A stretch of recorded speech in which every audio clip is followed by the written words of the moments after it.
सचिव महोदय, श्री अनुराग महानिदेशक इंट और डॉक्टर पीके चक्रवर्ती गृह सचिव महोदय का भी स्वागत एवं अभिनंदन करता हूं। मैं यहाँ उपस्थित राज्य और केंद्र के अधिकारियों, प्रिंट और इलेक्ट्रॉनिक मीडिया के सदस्यों और अन्य गणमान्य व्यक्तियों का भी स्वागत एवं अभिवादन करता हूं। सर, यह त्रिपुरा राज्य और त्रिपुरा पुलिस के लिए गर्व की बात है। इस राज्य के सभी सशस्त्र समूह समाज की मुख्य धारा में शामिल हो गए हैं।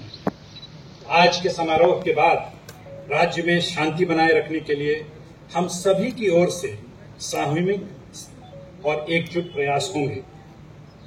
माननीय मुख्यमंत्री महोदय के नेतृत्व में राज्य के संपूर्ण विकास को हम सब मिलकर गति देंगे।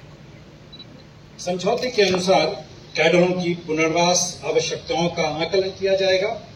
खुफिया शाखा के प्रमुख के अधीन स्क्रीनिंग समिति निर्धारित प्रक्रियाओं के अनुसार कार्य करेगी।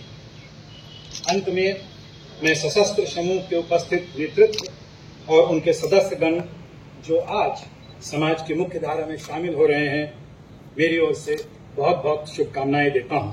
जय हिंद। আজকে এখানে যে অনুষ্ঠান এনএলএফটি এবং এডিডিএফ সদস্যদের যে স্বাভাবিক জীবনের মূলধারায় যে ফিরে আসার অনুষ্ঠান,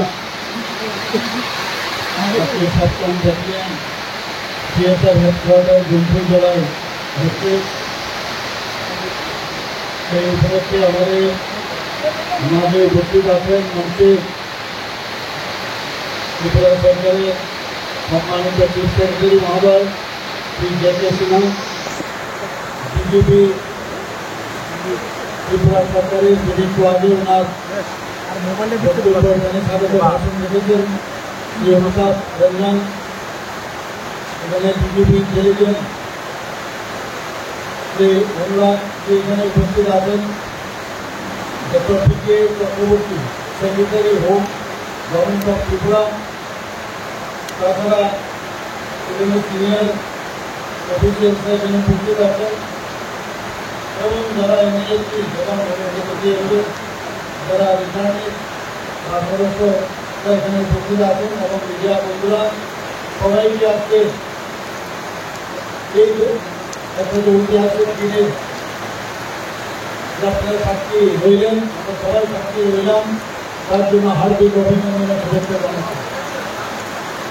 বন্ধুগণ, এটা সবচেয়ে কাঙ্ক্ষিত বিষয় যে হিংসার পথ পরিহার করে আজকে এনএলএফটি এবং এডিডিএফের সবাই এসে মুক্তিতে ফিরে এসেছে। আমরা চাই যে এই রাজ্যকে শান্তিপূর্ণ ও সমৃদ্ধ ভবিষ্যতের দিকে নিয়ে যাওয়ার জন্য মাননীয় প্রধানমন্ত্রী নরেন্দ্র মোদীজি এবং আমাদের স্বরাষ্ট্রমন্ত্রী শ্রী অমিত শাহজি এই গুরুত্বপূর্ণ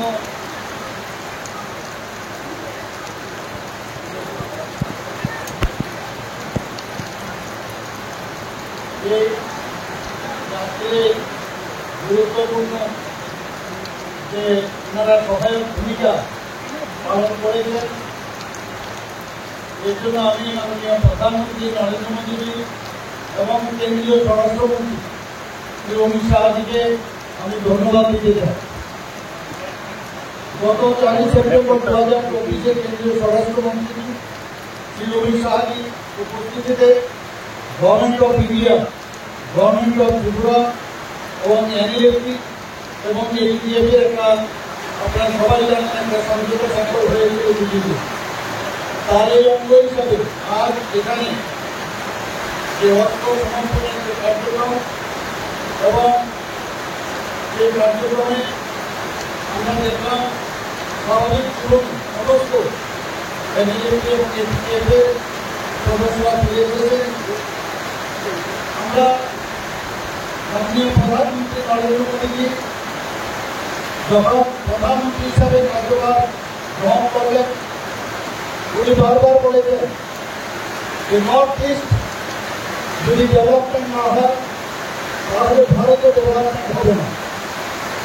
এবং আমরা দেখতে পাই যেভাবে নর্থ ইস্টে আগে টেরোরিজমের একটা অবস্থা ছিল, প্রায় 12টার মতো এই শান্তি চুক্তির ফলে সেটা এখন আজকের তারিখে সেটা প্রায় জরুর পর্যায়ে এসছে।